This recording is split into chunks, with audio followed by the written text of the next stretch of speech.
Hello everyone, this is Rig, and today we are going to talk about later Vedic life and monarchy. So in our last video we have discussed about the Rig Vedic age, and today we will start with the culture of later Vedic period.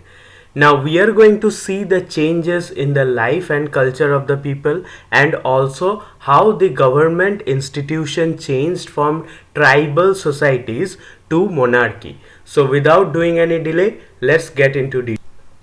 Agriculture and economy in the later Vedic period.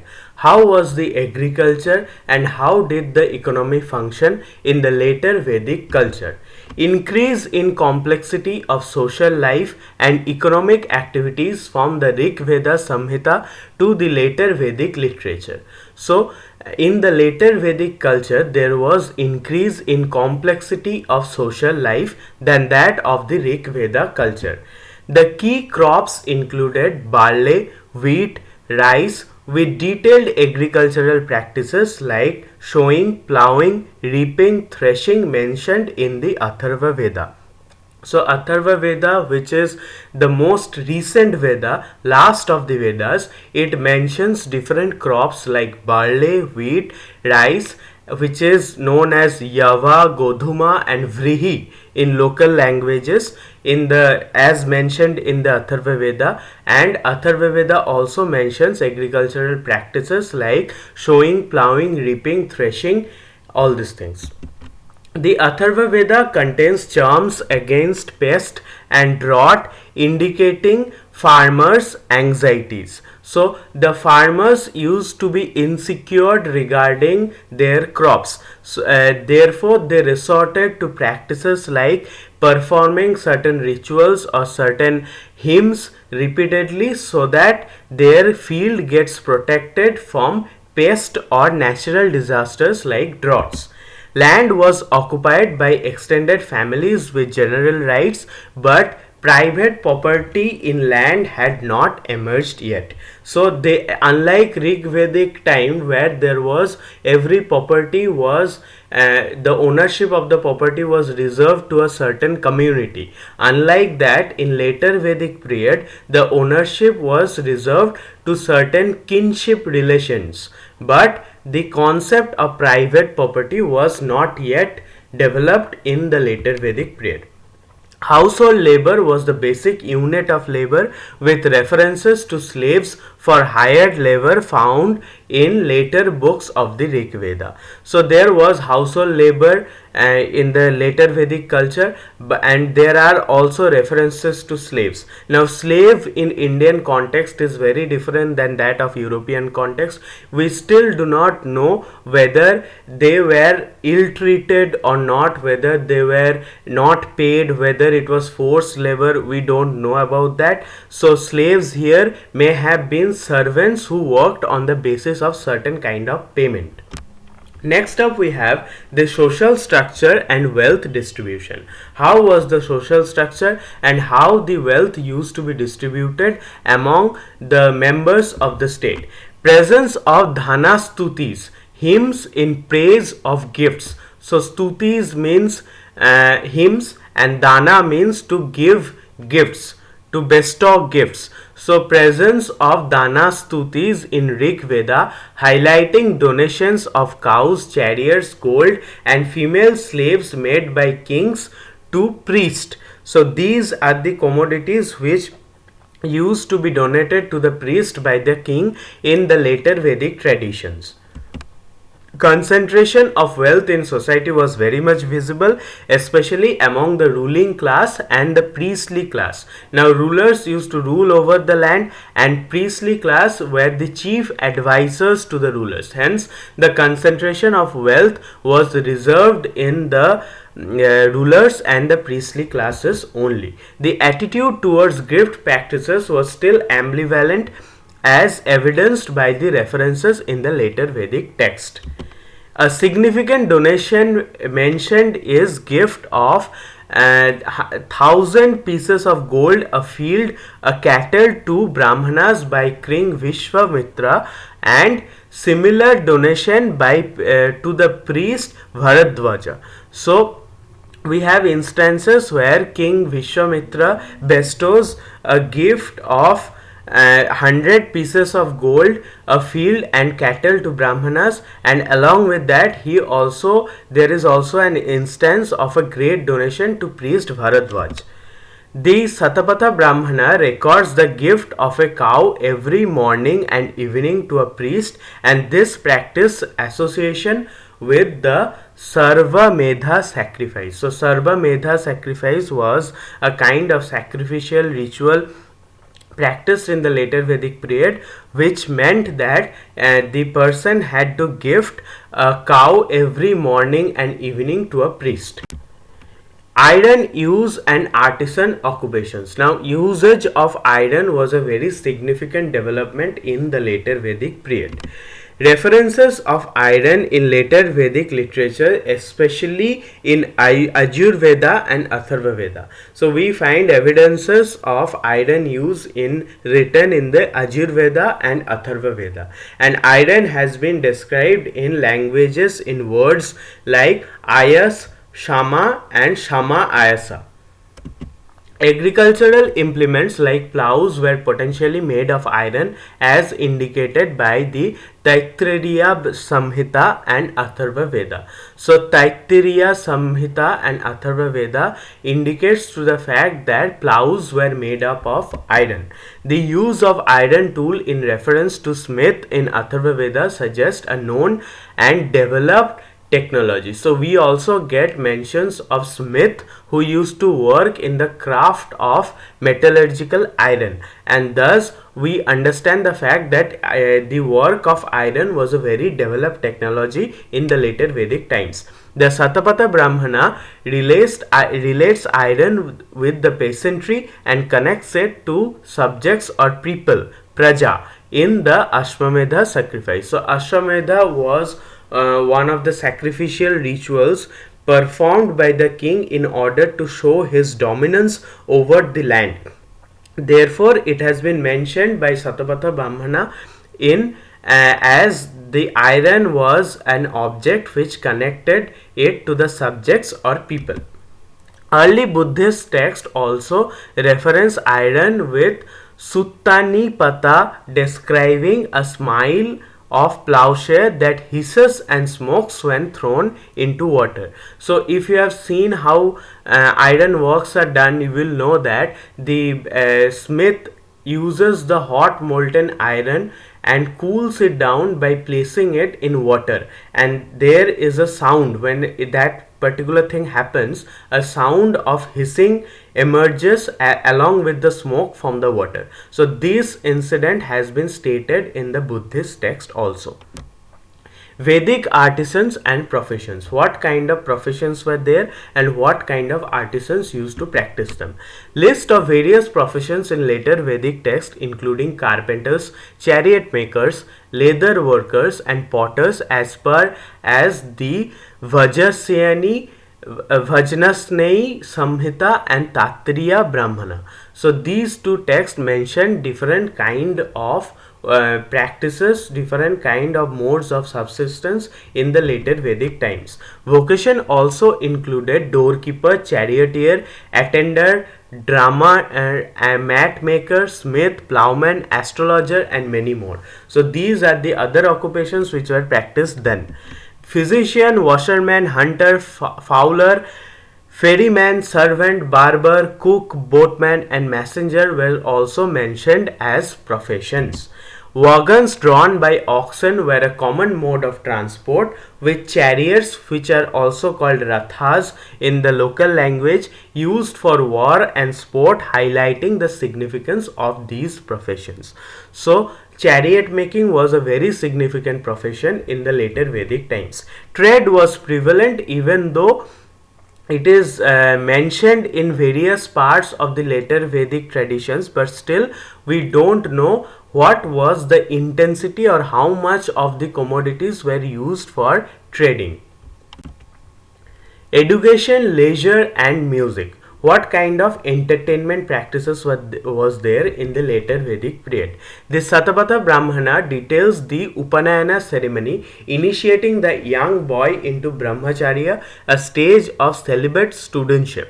So in a Brahmana's life, there used to be a Upanayana ceremony, which meant initiation of the celibate studentship phase of a Brahmana's life.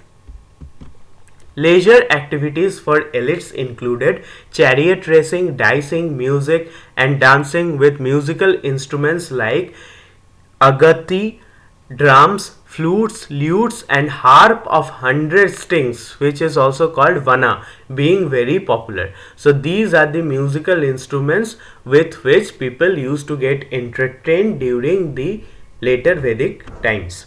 The term Shatistha, possibly an actor or a dancer, is mentioned among the victims in the Purushamedha.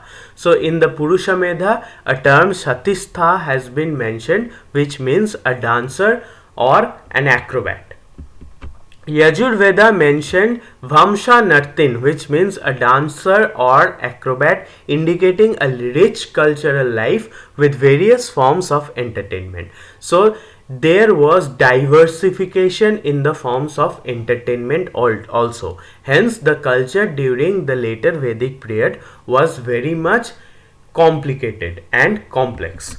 Food included apupa, which means cake, odana, which means mixed grain dish, and karambha, which means porridge, and beverages like soma with substitutes allowed due to its intoxication effects. So soma was a ritualistic drink, but it also had some kind of intoxication effect. Therefore, an alternative to the soma drink was also provided in various occasions. Vocations and urbanism. What kind of urban structure was there, and what kind of work did the people used to perform in the later Vedic times? A wide range of vocations are listed in the Vajrasanai Samhita and Tattariya Brahmana, including chariot makers, chariot racers, and artisans like carpenters and tanners. So these are the kind of wide range vocations mentioned in various later Vedic texts. These texts also list several service vocations such as doorkeeper, astrologer, goldsmith, illustrating a complex social structure. The use of wagons and chariots points to a prevalent use of vehicles for transport and possibly for war and sport. The Tattariya Aryanaka notes the existence of rudimentary urban settlements, indicating early stages of urban development in the Vedic society. So the text Tattariya Aryanaka provides an evidence of the early stages of urbanization in the later Vedic period. Trade and exchange were practiced as per descriptions of gifts, which are danastutis in Rig Veda, but the scale of trade and extent of market economy remains unclear. So we don't know how far important the trading practice was during the later Vedic times. Warfare in the Vedic literature. What kind of fights or what kind of battles happened in the later Vedic culture? Warfare is a recurring theme in the Vedic literature, emphasizing its significance in milieu of both early and later periods. So we find existence of several wars in both the Rig Vedic age and the later Vedic age.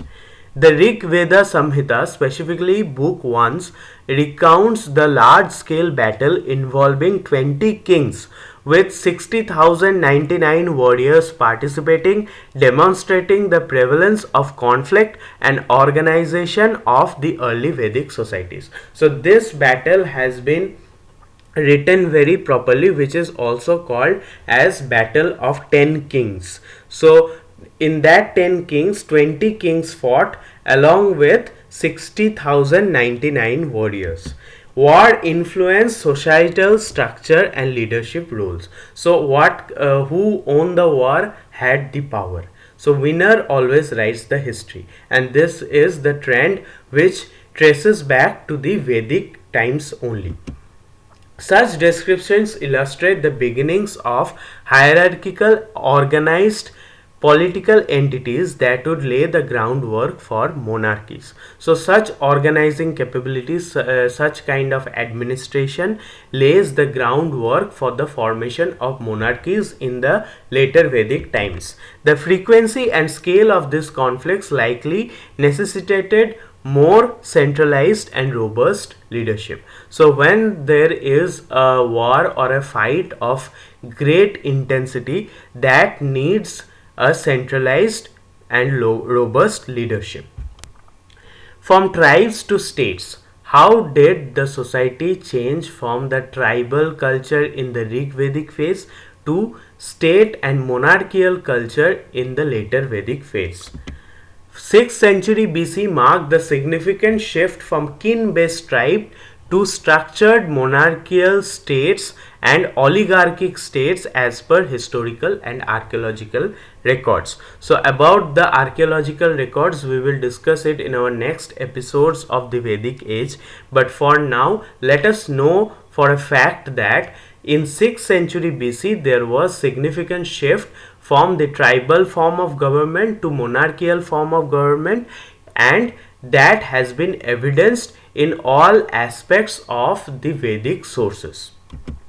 This era saw coalescing of tribes like the Purus and Bharatas to form larger political units, exemplified by the formation of Kuru tribe and further alliances with other tribes such as Panchalas. So we find existence of different kind of tribes, and those tribes, in order to survive, they had to make alliances with different tribes, and these alliances were very much fluid.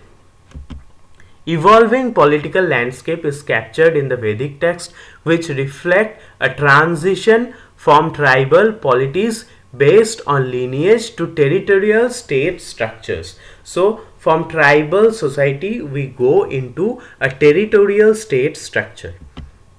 While some communities retain their tribal character, others move towards statehood.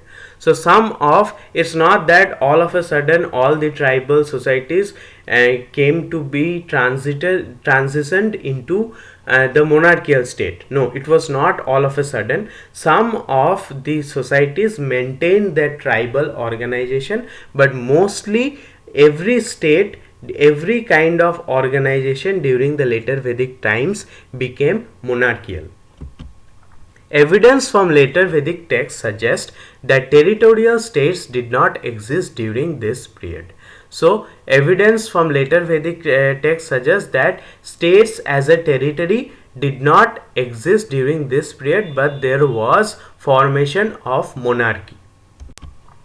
Hereditary monarchy. Monarchy became hereditary. A king's son became the sole heir of the kingship.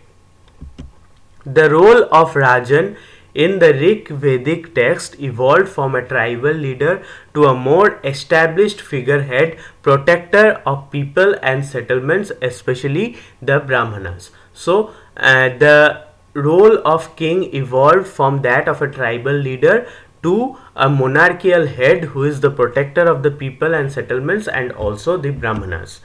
The Satapatha and Aittariya Brahmanas indicate the development of hereditary kinship with references to kingdoms lasting 10 generations, such as the case of Shirina Jayas. So this is a case where a family called as Srinjayas was said to have existed for 10 generations, and thus we find existence of hereditary monarchy.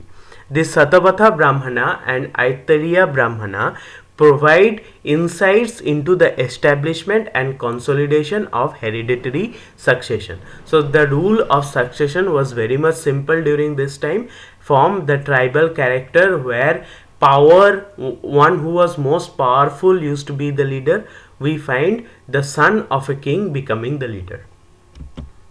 Rituals played a key role in reinforcing king's power with terms like Samrajya and Samrat found in later Vedic rituals reflecting the aspirations and ambitions of emerging monarchies. So, rituals played a very important role. The coronation ceremony of a king, the Ashwamedha and Rajasuya sacrifices the king used to perform, all these rituals were considered to be very much significant in the authority of a king.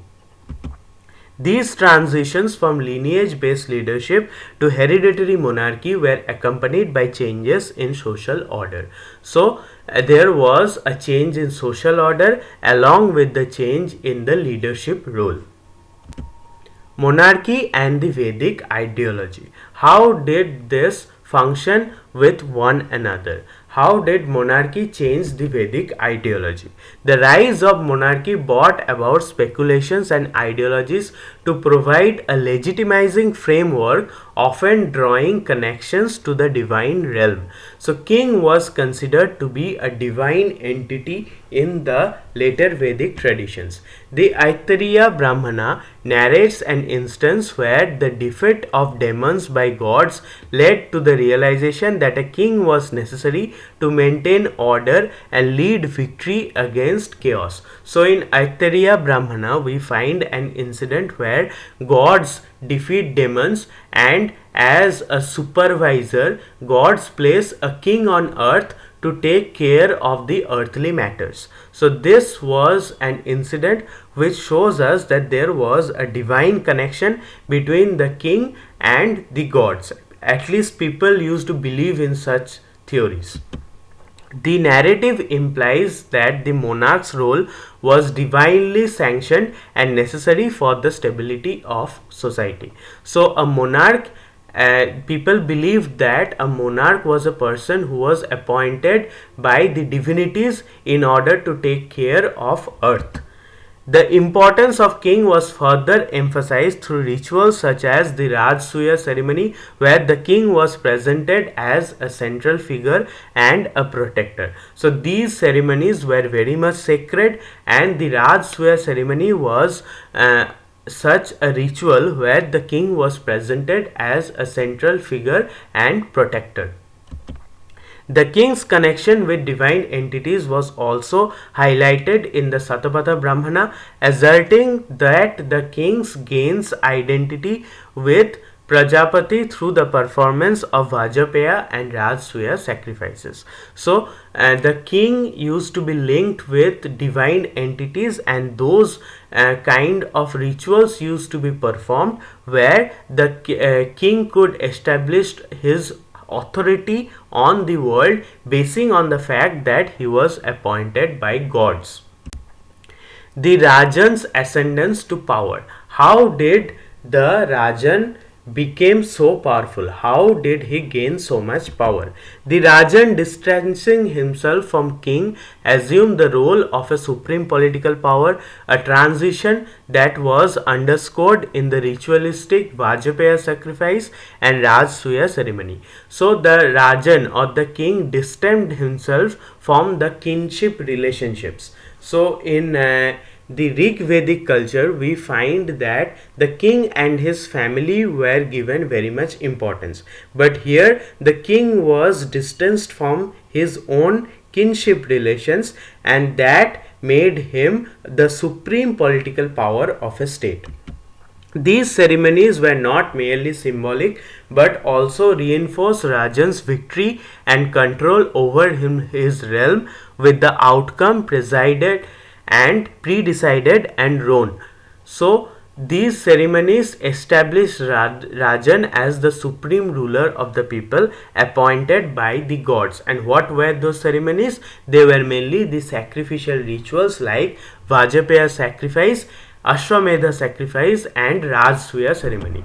The Rajan's increasing power was reflected in his control over productive resources, with the Satapatha Brahmana noting the obligatory nature of Bali offerings, underscoring the evolving economic control. So Bali offerings were still existent in the later Vedic traditions. It is a form of taxation where the king took money or tributes from the people in order to give protection to them. So the amount of Bali and the amount of king's power increased during the later Vedic period.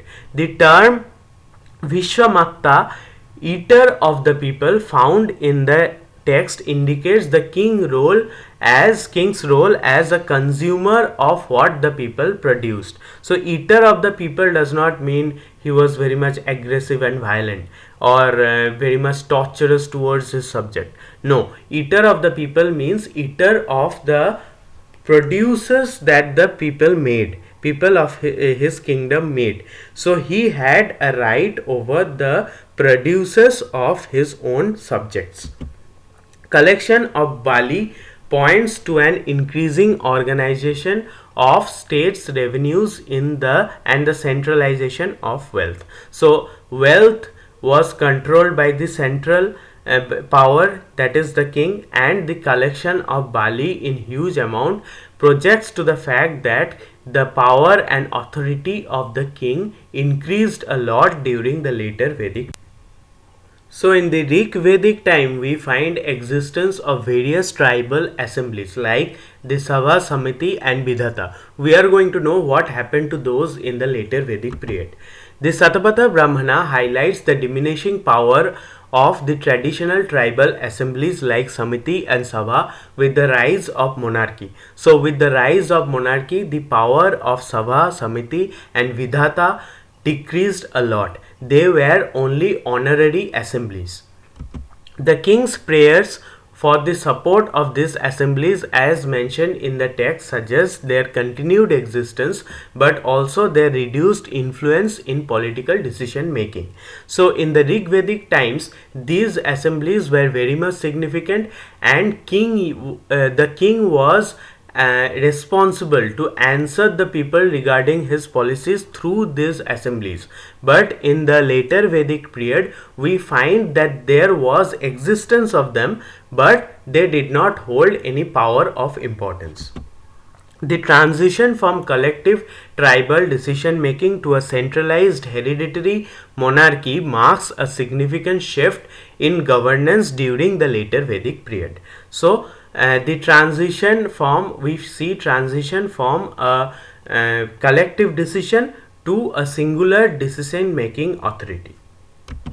King began to assume functions previously managed by these tribal institutions. All the functions which these tribal institutions used to manage were taken over by the king.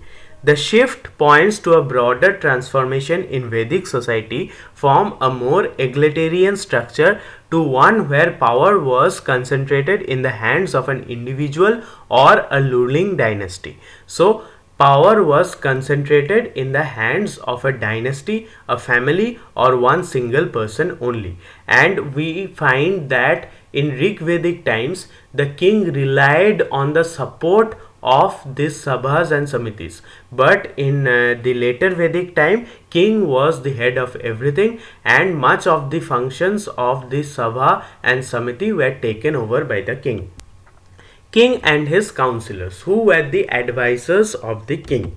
The relationship between king and his purohita or priest and counselor became increasingly significant, mirroring a shift towards divinely ordained kingship. So the brahmanas or the priest were believed to have a divine connection with the supreme. Hence, the king only relied on the brahmana for counsel. The king's reliance on Purohita for religious and political counsel is illustrated in the Rajasuya ceremony, a ritual that symbolically established the king's divine authority over his subjects. So, in the Rajasuya ceremony, where we find king's authority being firmly established as a divinely appointed ruler over his subject, in that kind of ceremony we find that king relied on Purohita for all the religious and political decisions he took. The Purohita was seen in later Vedic texts as a key figure who validates the king's authority through Vedic rituals and sacrifices. So every validity to the king was given by the Purohit through Vedic rituals and sacrifices. The Purohit's role as the king's chief advisor indicates an intervening of religious duty and political power, centralizing the legitimacy of king's rule through religious sanction. So the Purohit used to act as a legitimizing factor, a legitimizing authority for king's rule through religious sanction. The administration system, although still rudimentary during this period, began to reflect the structure of a formal state with distinct roles and responsibilities. So this is a very rudimentary form of a state where we find different roles allocated to different kind of people, and thus the Purohit acted as the chief advisor and counselor to the king. Rajan's control over the resources. How was the authority of the king on the produce of the state? The increasing power of Rajan included greater control over agricultural produce and cattle, vital economic resources of the realm. So with the increase in power of the king, power of the ruler, we find increase in control over the agricultural produce and cattle. The obligation of Vaishya class to offer Bali, as referenced in Satapatha Brahmana, signifies the increasing stratification in the society. So we know in the Rig Vedic period, the division of caste was based supremely, primarily on the fact of what kind of job a person was capable of. It solely resided, a caste of a person resided on the job they used to do. It was not hereditary. But here we find example of stratification of society, because Vaishya class was obligated to offer Bali to the king. Hence we find existence of stratification of a specific clan or a specific community as Vaishya. The Rajan's role as Vishwamatta or eater of the people indicates his role as the primary beneficiary to the realm's productivity and people's labor. So the Rajan or the king was the primary beneficiary of everything that happened in the state, every produce of his kingdom or rudimentary form of governance.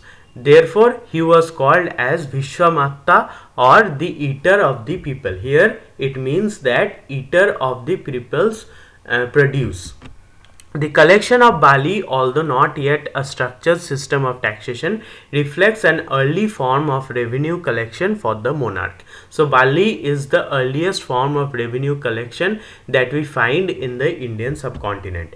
These economic measures reveal the gradual centralization of state power and the development of administrative mechanisms for resource management. So for the first time we find a very much organized system of resource management in the later Vedic culture, where the king was the primary beneficiary to every produce of his subjects, and he also acted as a protector by taking Bali, which was a form of revenue system. King's divine legitimation and rituals. The king's role and power were legitimized by associating him with divine aspects and through the performance of elaborate ritual that symbolized his connection with the gods. So king was considered to be a representative of God on earth, and that authority was given to the king through various rituals and Vedic sacrifices. Rituals such as the Vajapaya and Rajsuya sacrifices played a significant role in establishing the divine identity of the king. So these rituals, religious rituals, played a significant role in establishing the authority of king as a divine power, a divinely appointed power on earth. The king's participation in these rituals reinforced the social hierarchy and the order of the Varna system. So in our next video we will discuss about the Varna system, but this is the factor which led to the formation of Varna system, that is king's divinity. The grandeur of these ceremonies and resources expanded, and the divine association all served to elevate the king's status beyond that of a mere chieftain to a ruler with a divine mandate. So, all these rituals establish the authority of a king as the ruler with a divine mandate.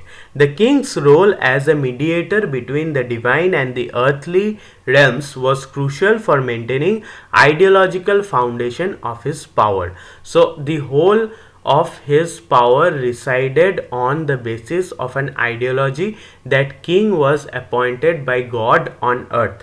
Hence, all these elaborate rituals legitimized his rule over the people. Connections between political and domestic spheres.